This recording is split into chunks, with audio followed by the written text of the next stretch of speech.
السلام علیکم دوستو، میرا نام ہے عریف اور آپ دیکھ رہے ہیں دعوت اسلامی CRS یوٹیوب چینل۔ دوستو، آج ہم آپ کو حضرت سید شاہ عبداللطیف لوبالی رحمۃ اللہ تعالی علیہ کے بارے میں بتانے جا رہے ہیں۔ دوستو، حضرت کی کرامتیں بہت شاندار کرامتیں ہیں جو کہ آج تک آپ نے کہیں بھی کدھر بھی نہیں سنی ہوگی۔ مولا علی مشکل کشا شیر خدا کرم اللہ وجہ کریم رضی اللہ تعالیٰ عنہ کے وادی سے حال ہونے کی وجہ سے آپ کو حیدری بھی کہا جاتا ہے۔ اللہ تعالیٰ کی جانب سے آپ کو سید الابدال اور لاؤبالی کا لقب عطا ہوا۔ اللہ تعالیٰ کے سوا کسی کی پرواہ نہ کرنے کی وجہ سے آپ کے رب نے آپ کو لاؤبالی کا لقب عطا کیا۔ کسی شاعر نے کیا ہی خوب فرمایا ہے، مجھے دو جہاں سے ہی کیا غرض، مجھے کام اپنے ہی کام سے، تیرے ذکر سے، تیری فکر سے، تیری یاد سے، تیرے نام سے۔ جب آپ کرنول تشریف لائے تو فقراء کی ایک کثیر تعداد آپ کے ساتھ آئی تھی۔ آپ کے نام لیواؤں میں اور حلقہ بدوشوں میں بڑے کامل فقیر گزرے ہیں۔ آپ کا مقام فقر میں بلند تھا، چنانچہ آپ کو سلطان الفقراء بھی کہا جاتا ہے۔ دوستو، حضرت سید شاہ عبداللطیف لوبالی رحمۃ اللہ تعالی علیہ کی بے شمار اور عظیم کرامتیں ہیں جو آج ہم آپ کو بتانے جا رہے ہیں۔ حضرت سید شاہ عبداللطیف لوبالی رحمۃ اللہ تعالی علیہ 15ویں پشت میں حضور غوث اعظم دستگیر رضی اللہ تعالیٰ عنہ کے صاحبزادے ہیں اور 27ویں پشت میں حضرت امیر المؤمنین علی ابن ابو طالب رضی اللہ تعالیٰ عنہ کے فرزند ہیں۔ دوستو، حضرت سرکار لاؤبالی رحمۃ اللہ تعالی علیہ کا یہ دربار دن میں صرف 2 ہی مرتبہ کھولا جاتا ہے، ایک فجر کے بعد اور عصر کی نماز کے بعد کھولا جاتا ہے۔ اس کے درمیان جو ہے یہ دارگاہ بند ہی رہتی ہے۔ دوستو، اس بارگاہ میں جتنے بھی مزار آپ دیکھیں گے تمام کے تمام آپ کی آل اور اولاد کے ہی ہے، جو سب کے سب اپنے وقت کے ولی کامل گزرے ہیں۔ اعلیٰ حضرت نے کیا ہی خوب فرمایا کہ یا رسول اللہ، تیری نسل پاک میں ہے بچہ بچہ نور کا، تو ہے عینی نور، تیرا سب گھرانہ نور کا۔ تو یہ نور والوں کا گھرانہ ہے، اور جسے بھی اپنے دلوں کو منور کرنا ہے وہ ان کی چوکھٹ میں حاضر ہو جائے اور اپنی پیشانی کو ان کے دربار میں رکھ کے پھر ان درباروں سے جو ہمیں خیرات ملے گی اس سے ہمارے سینے نور سے منور ہو جائیں گے۔ دوستو، سرکار لاؤبالی رحمۃ اللہ تعالی علیہ نے اپنے والد بزرگوار دستے ہسپرس سلسلے قادری عالیہ میں بیعت کی تھی اور آپ ہی کے مقدس ہاتھ سے قادریہ سلسلے کی خلافت کا خرقہ حاصل کیا۔ آپ نے اپنے ہمجد بزرگ حضرت سید شاہ احمد قادری ہموی رحمۃ اللہ تعالی علیہ سے بھی سلسلے قادریہ عالیہ میں خلافت اجازت حاصل کی۔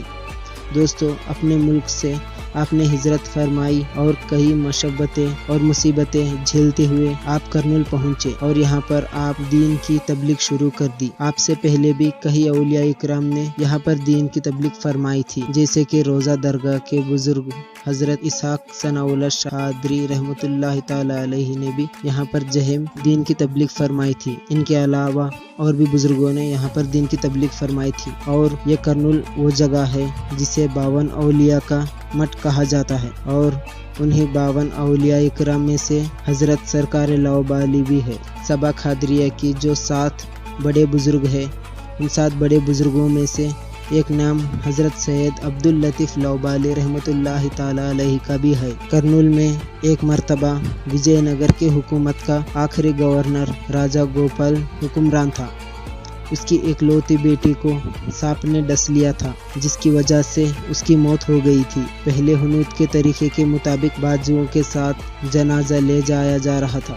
آپ کی نظر پڑی اور آپ نے پوچھا، کیا یہ کوئی خوشی کا موقع ہے؟ تو آپ کے خادموں نے جواب دیا کہ نہیں، بلکہ یہ راجہ کی اکلوتی لڑکی کی میت ہے۔ آپ نے فرمایا، جا کر اس راجہ سے پوچھو، اگر میں اس کی لڑکی کو اللہ کے حکم سے زندہ کر دوں تو کیا وہ اسلام کو قبول کرے گا؟ خادموں نے یہ پیغام راجہ تک پہنچا دیا، اور راجہ نے جیسے ہی یہ بات سنی تو فوراً راضی ہو گیا۔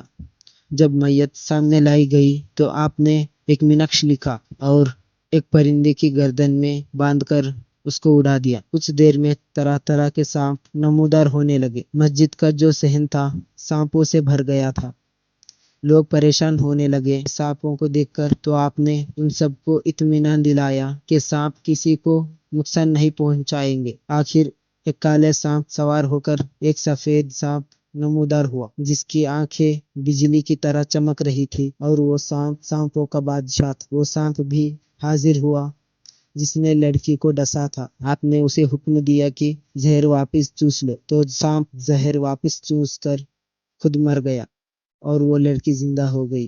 آپ نے سانپوں کے بادشاہ سے عہد لیا کہ کوئی سانپ آپ کی اولاد اور آپ کے اہل سلسلات کو کبھی نہیں ڈسے گا۔ یہ کرامت دیکھ کر نہ صرف یہ راجا مسلمان ہو گیا، بلکہ ریاست کرنول کے بڑی بڑی ہستیاں اور ایک کثیر تعداد میں لوگ مسلمان ہونے لگے۔ اس واقعے کو 400 سال سے زیادہ ہو چکا ہے۔ آج تک سانپ اس عہد کے پابند ہے۔ سرکار لوبالی رحمۃ اللہ تعالی علیہ کی اولاد میں اب تک کسی کو سانپ نے نہیں ڈسا، اور امید کامل یہی ہے کہ آئندہ بھی کبھی نہیں کاٹے گا۔ بعض آپ کی اولاد کے بستر پر سانپ دیکھا گیا، مگر پھر بھی ڈسنے کی ضرورت نہیں ہو سکی۔ دوستو، حضرت سرکار لوبالی رحمۃ اللہ تعالی علیہ کی زندہ اور عظیم کرامت یہ بھی ہے کہ آپ کی اس دربار میں اولاد غوث اعظم رضی اللہ تعالیٰ عنہ کی عظیم ہستیاں اور خود آپ کے اولاد کے علاوہ کوئی بھی اندر داخل نہیں ہو سکتا۔ کسی کو اندر جانے کی اجازت نہیں ہے۔